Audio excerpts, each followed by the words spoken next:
no one's there for me is now translated into I'm all alone in this world and no one can take care of me and no one can help me and the world is scary. What happens when we have those thoughts? Well, those thoughts are stressful thoughts. Those thoughts are thoughts that may cause us an acute stress, but the problem with stress is that when it becomes chronic. Hello, everybody, and welcome back to the Good Gut Feeling podcast, where we digest modern medicine with old world wisdom. And today is a very exciting day because we are relaunching this podcast in video. We have been in audio for the last few years, and you know, a picture's worth 1,000 words, so a video must be worth 1,000,000. So I'm very excited to kick off today with one of my favorite topics, maybe my favorite topic, and that is the mind-body connection. And this is something that I see every day as a key player in health, as a key player in well-being, as a key player in success. It's really the key for everything. But we're going to talk about it today with regards to physical health. And the truth is that so many people have been in the wellness arena for a long time. They've been to some of the best doctors. They are eating the best food, and all their plants are straight from the organic farm, and all their animal protein is, 100% grass-fed, grass-finished, pasture-raised, all clean. They've eliminated all plastics, all toxins, and they're still sick. And some of them are very sick. And some of them are at a loss because they're wondering what they've done wrong because they've done everything right and they're still not better. So what is it? And what is it? And this is really one of the most underrated, misunderstood, and not properly treated parts of health. And it's probably the most important part of health. And that is the mind-body connection.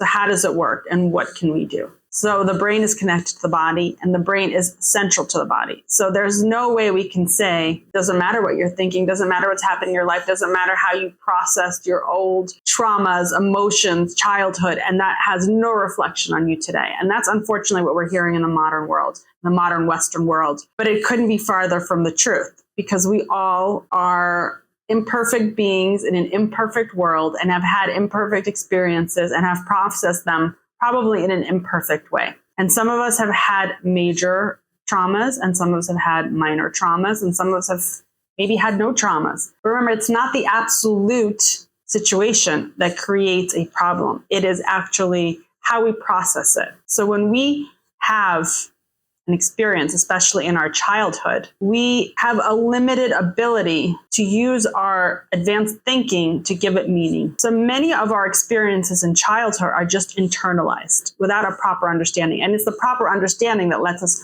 cope, deal, and move on. So many times, someone may have a small issue or what seems to be a small issue because there's no small issues or big issues. It's really how we perceive them because we know there are people who have been through horrible horrors, unimaginable things who have healed and become amazing, productive members of society who help others deal with those same things. And some of us have not been through those things, thank God, although we have our other issues that we haven't properly dealt with. So when we take those situations and we internalize them, and we keep them inside, we carry that with us as information in our brain because our brain internalized it and learned from it. So we learned perhaps when our parents didn't pick us up from school in time, not because they don't love us and not because anything horrible happened, but there was traffic. Or perhaps some of the kids were talking about us in a not nice way. Or maybe one of our friends hurt us because she went and played with another friend and ignored us.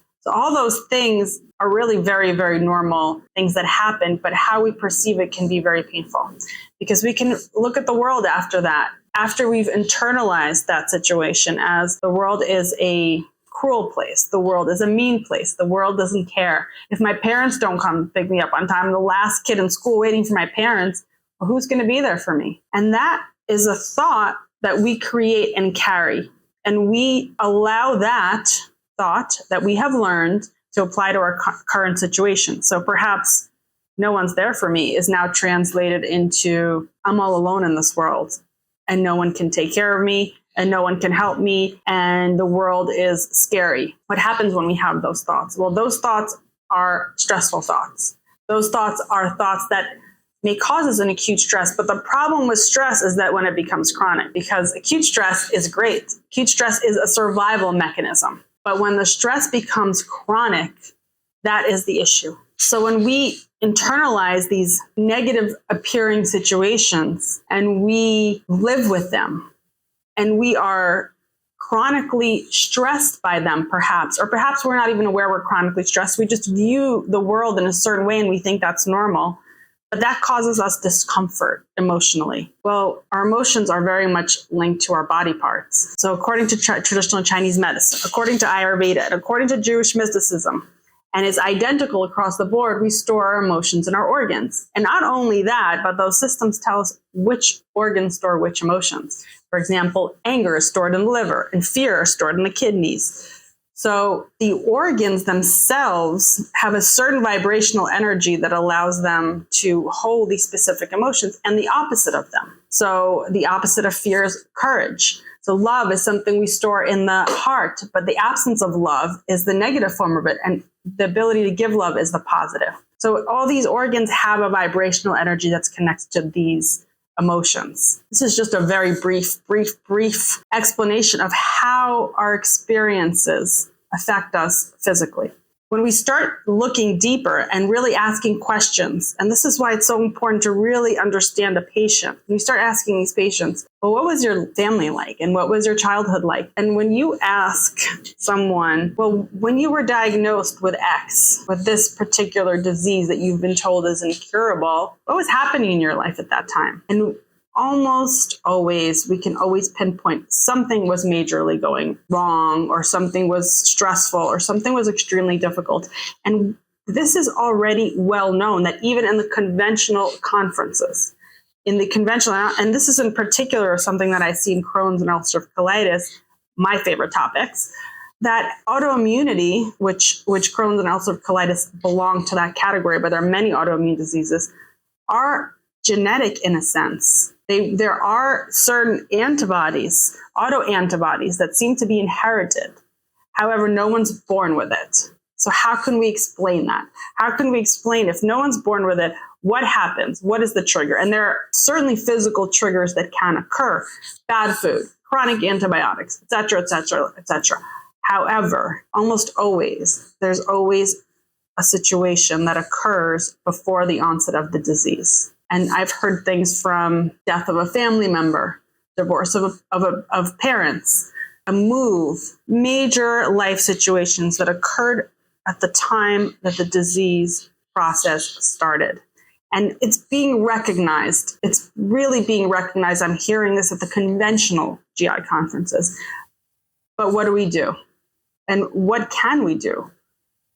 So we have some very motivated patients here, and there are a lot of motivated people who are now really understanding the power of wellness and good food and the right supplements and sleep and exercise and fasting and et cetera, et cetera. What about the toxins that live in our brain? How do we get rid of those? Well, we can get rid of the toxins that are in our food, in our kitchen, in our cleaning products, in our makeup. But how do we get rid of the toxins that are in our brains? And it's a process, but it can be done. It can be done. And there are things that people can do at home that are very powerful. And those two main things that people can do at home is meditation and breath work. The meditation is not just relaxation. Some people do it for a couple of minutes. They do it kind of like half in, half out. Meditation is a very powerful technique that allows us to disconnect from the frequency that we're on, which the frequency of unhappiness, disease, dysfunction, fatigue, and reconnect at a higher frequency. But that takes work. That takes a lot of work. And it takes practice. So if you've never meditated, well, you're probably not going to be great tomorrow, but it doesn't mean you will never be great. It's a muscle. Just as if you go to the gym for the first time in your life, you're not going to expect to lift a very heavy weight. You're going to start at a low weight, and maybe you'll do 5 pounds for a week. And then the next week you'll do 7 pounds. And the next week you'll do 10 pounds. And then in a month, you're going to be at 50 pounds if you want to be there. But it's the same thing with meditation. It takes time, effort, and patience. But the rewards are unlimited. They're not limited with regards to physical health, emotional health, mental health, relationships, success.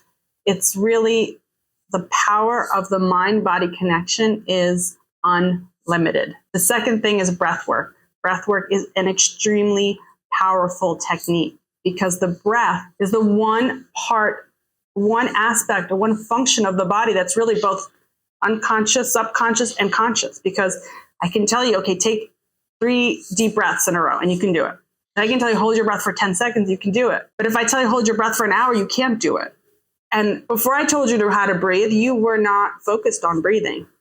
So it's both. It allows us to get our conscious mind and connect it to our subconscious, which is really where we store all our stuff is stored in our subconscious. And those are 2 very powerful things.